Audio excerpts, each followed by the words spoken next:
ओम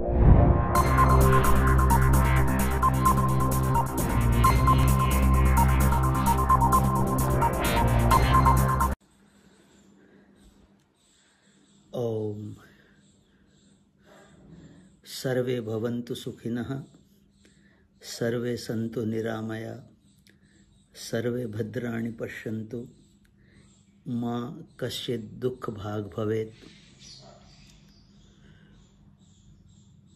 आज कोरोना जैसी महामारी से केवल हमारा भारत देश ही नहीं, पूरा विश्व त्रस्त है।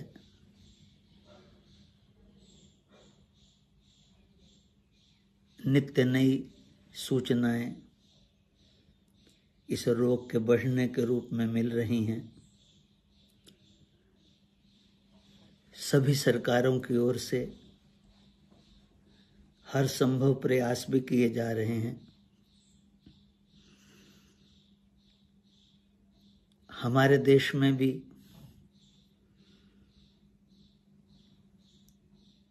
और विश्व के देशों की अपेक्षा समाज के सहयोग से और हमारे देश के राष्ट्र नायक के रूप में सम्माननीय प्रधानमंत्री श्री नरेंद्र मोदी जी के कुशल नेतृत्व का परिणाम, जिनकी योजनाओं को फलीभूत करने में समाज ने कंधे से कंधा मिला के उनका सहयोग किया,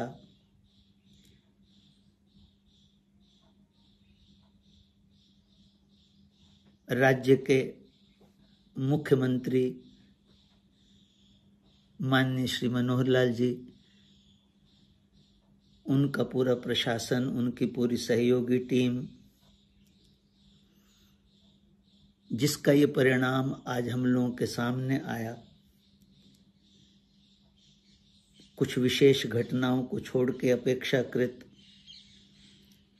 हम लोग इस महामारी का प्रतिकार करने में सक्षम हुए।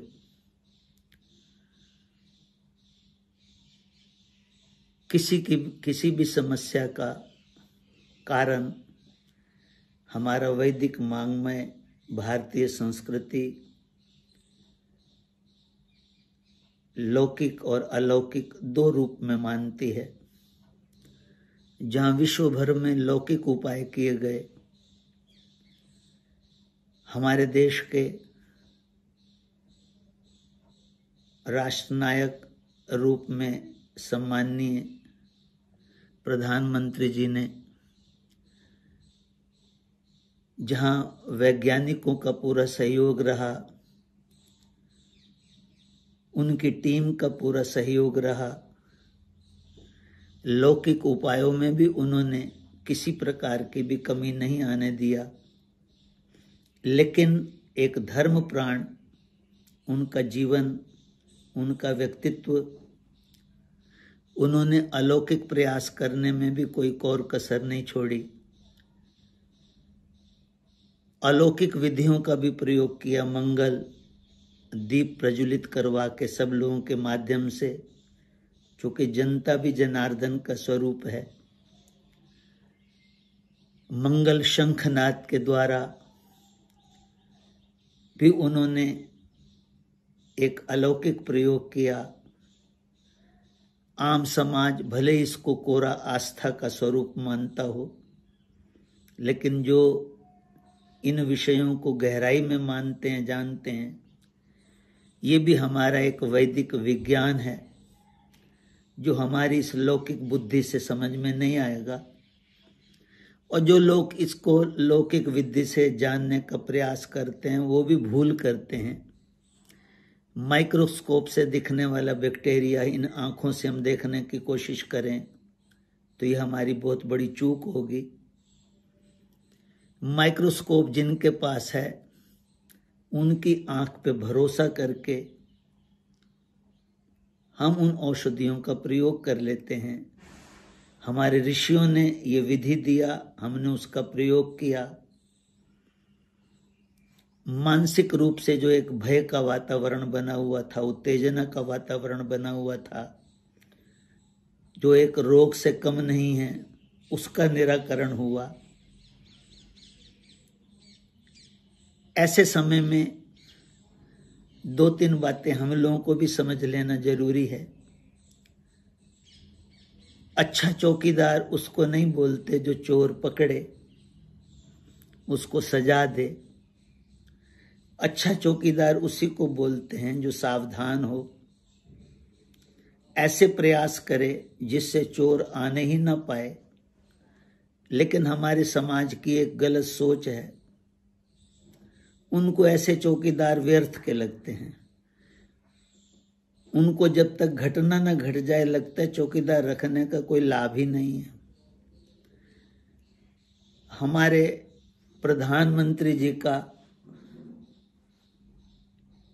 एक आह्वान रहा कि हम सब लोग सजग रहें, सावधान रहें, सोशल डिस्टेंस के रूप में, साफ सफाई के रूप में नियमों का पालन करें, तो ये कोरोना जैसा विषाणु हमारे भीतर प्रवेश ही नहीं कर पाएगा। संभवतः ये प्रयास किसी को दिखाई नहीं पड़ रहा। जिस प्रयास में हम लोग ऐसी कोशिश में लगे हुए हैं कि चोर का आगमन ही न हो पाए, सब लोग इस ओर भग पड़े कि इसका प्रतिकार कैसे किया जाए। लेकिन हम लोगों की ये कोशिश काफी हद तक सफल हो रही है। वर्षा हो रही हो, धूप बहुत तंग कर रही हो, हम उसको नहीं रोक सकते, लेकिन छाता ग्रहण कर सकते हैं, अपने अंदर आ सकते हैं, कमरे में बैठ सकते हैं। ऐसे प्रयास अगर हम लोग एक नागरिक होने के नाते अपने प्रशासन को सहयोग के रूप में दें, तो इस महामारी से हम लोग बच सकते हैं। प्राचीन कहावत है, पूरे नगर में कौन कितना झाड़ू लगा लेगा। एक तरफ झाड़ू लगाएंगे तो दूसरी समस्या साथ में आएगी, धूली उड़ने की। पूरी जमीन को ढक के रख देंगे, किसानों को समस्या आ जाएगी, खेती कैसे होगी। ऐसे कुछ समस्याएं हमारे सामने भी आती हैं। लॉकडाउन ना करें तो समस्या, करें तो समस्या। महापुरुषों का ये मानना रहा, क्यों न अपने पैर में जूता पहरा जाए, हम स्वयं से स्वयं को बचाएं, दूसरे प्रयास भी जारी रखें। इसी भाव को लेके प्रशासन ने कुछ नियम दिए हम नागरिकों को। इसमें कुछ हमें त्याग भी करना पड़ेगा। उन पूर्व घटनाओं का स्मरण करो, जब गेहूं की कमी आ गई थी, इधर उधर हम लोग दूसरे देशों से मांग रहे थे। हमारे पूर्व प्रधानमंत्री लाल बहादुर शास्त्री जी ने केवल और केवल संयम के रूप में कुछ व्रत का आह्वान किया और हमने अपने आप को संकट से उबार लिया। हमारा संयम, हमारा विवेक, हमारा तप, हमारा त्याग, इस रूप में प्रशासन का सहयोग कर सकता है। उन नियमों का पालन करें। वो नियम हमें बताने की जरूरत नहीं। व्हाट्सएप को खंगालो तो लगभग आधे से लोग चिकित्सकों से भी ज्यादा ये राय दे रहे हैं, बशर्ते इसका पालन हो जाए। जिस ढंग से घर में बैठ के भी हमें सामाजिक दूरी रखनी है, डिस्टेंस बना के रखना है, हाथ धो के रहना है, व्यर्थ की अफवाहों पे ध्यान नहीं देना, न उसमें हिस्सा बनना है, राजनीति नहीं करनी, होछी राजनीति नहीं करनी।